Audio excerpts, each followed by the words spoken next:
Më ka rënë shumë që unë të prezentoj evente për pasere, edhe në çdo herë që mua më duhet ta prezantoj atë, e them me shumë krenari, sepse është fat për gjithë komunitetin shqiptar këtu në Michigan, që kemi një figurë si ai.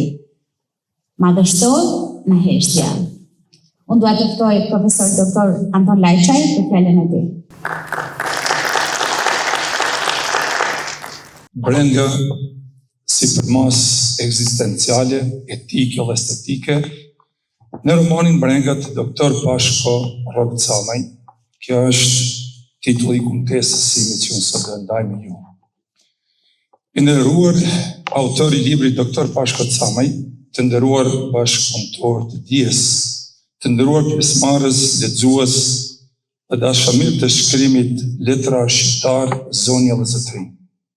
Kam nderin dhe kënaqësinë e veçantë që sot në këtë të bëjmë të rëndësishëm të mendimit dhe kulturës të paraqes këtë trajtesë mbi veprën Brenga në një krim i thellë letrar që për nga pesha e mendimit, ndërtimit i brendshëm rrëfimor dhe forca e përjetimit njerëzor, zënjeve të rëndësishëm në letërsinë bashkëkohore shqiptare dhe njëkohësisht shfaqet si thirrje e fuqishme për vetdijen historike, morale, shpirtërore të shoqërisë.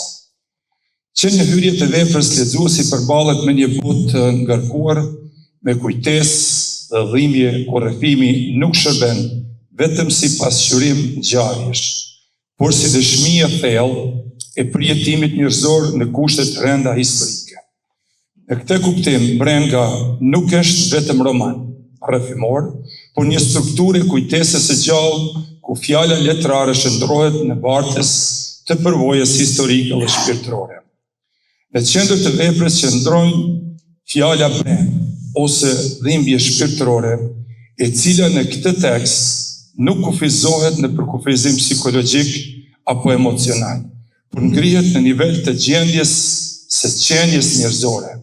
Ajo është përjetimi i vazhdueshëm i lidhjes midis njeriu dhe kohës së tij, midis të shkurës dhe të tashmes, midis kujtesës dhe detyrimit moral për të mbajtur të gjallë të vërtetën.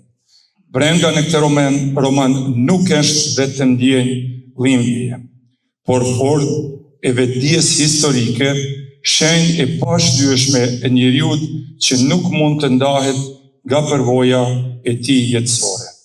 Në këtë vepër rrëfimi ndërtohet mbi dy shtylla kryesore njerëzore, figura e Toninit me figurën dhe figura e Markut, të cilët përfaqësojnë dy rrugë të ndryshme të përballjes me të njëjtin realitet të rënd historik. Tonini si personazh mishror përpjeket për shpëtim dhe largim nga hapësira e shtypjes, duke kërkuar një jetë të re përtej kufive të mbyllur dhe të kontrolluar. Ai mishron dëshirën për liri fizike dhe shpirtërore, ndërkohë që mbart njëkohësisht peshën e dyshimit, ndjenjen e fajit dhe mungesën e qetësisë brendshme njerëzore. Marku në anën tjetër përfaqëson qëndrimin në vend, përballjen drejt për drejt me sistemin e dhunës dhe përjetimin e gjatë të vujtjes në burgje dhe kampe të internimit. Ai është figura e qendresës së heshtur, e dinitetit njerëzor që nuk thyhet lehtë, por që mbartë mbi vete plagët e rënda të kohës. Autori nuk i paraqet të dy figura si kundërshti të thjeshta, por si dy pasqyra që ndriçojnë njëra tjetrën. Largimi dhe qëndrimi nuk trajtohen si e mirë dhe e keqe, por si dy forma të ndryshme të mbijetesës njerëzore në rrethana ekstreme. Në këtë mënyrë, vepra ngren një mendim të thellë mbi zgjedhjen njerëzore, duke e çliruar atë nga gjykimet e lehta dhe duke e vlerësuar në një hapësirë reflektimi etik. Në planin historik, romani vendoset në një periudhë të errët të jetës sonë kombëtare, të shënuar nga sundimi i një sistemi të mbyllur ideologjik, ku liria individuale ishte kufizuar dhe jeta shoqërore ishte në trysni të vazhdueshme, por rëndësia e veprës nuk qëndron vetëm në rikrijimin e kësaj kohe, por në mënyrën se si ajo kohë depërton në ndërgjegjen e individit dhe formson atë në brendësi. Në këtë rrjedhë, autori paraqet me ndjeshmëri të veçantë jo vetëm lunën fizike të sistemit, por edhe lunën e padukshme shpirtërore, frikën e vazhdueshme, mosbesimin ndërnjerëzor, thyrjen e lidhjeve familjare dhe shoqërore, si dhe vetminë e thellë që shoqëronin njeriu në kushte shtypjeje. Këto elemente krijojnë një atmosferë të rëndë, por njëkohësisht të vërtetë dhe të besueshëm artistikisht. Një nga shtyllat më të rëndësishme të romanit është kujtesa. Kujtesa në këtë vepër nuk është thjesht rikthim në të shkuarën, por akt moral dhe përgjegjësi historike. Ajo shërben si ruajtje së vërtetës dhe si kundërvendje ndaj harresës dhe shtrëmbrimit të përvojës njerëzore. Në këtë mënyrë, romani merr karakterin e një dëshmie të gjallë, ku përvoja individuale ngrihet në përvojë kolektive. Kujtesa në këtë roman shfaqet në disa përmasa, si ruajtja e ngjarjes, si kërkesë për drejtësi, si përpunim i dhimbjes dhe si mësim për brezat që vijnë. Ajo nuk lejon që vuajtja të mbetet e pashprehur dhe e padukshme, por e shndron atë në pjesë të ndërgjegjes shoqërore. Një tjetër element i rëndësishëm është trajtimi i fajit dhe përgjegjësisë morale. Tonini mbart në vetvete ndjenjen e thellë të fajit për faktin se ka mbijetuar, ndërsa të tjerët kanë mbetur në vujtje. Ky faj nuk është imponuar nga jashtë, por lind nga brendia e ndërgjegjes dhe shoqëron çdo hap të tij. Ai shfaqet si peshë e heshtur që nuk largohet lehtë dhe që lidh në vazhdimisht me të kaluarën. Marku nga ana tjetër përfaqëson figurën e njeriut që pavarësisht vuajtjes së gjatë ruan dinjitetin e tij moral dhe shpirtëror. Ai nuk thyhet, por as nuk mbetet i paprekur, ai bardh plot, por edhe qëndres duke u bërë simbol i rezistencës njerëzore. Në planin estetik, vepra shquhet për gjuhë të përmbajtur, të pastër dhe të ngarkuar me kuptim thellë.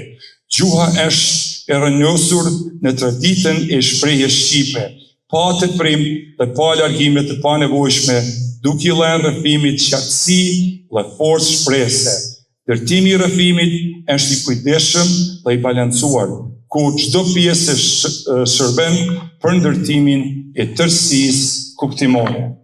Simbolika po ashtu zën një vend të rëndësishëm në strukturën e veprës.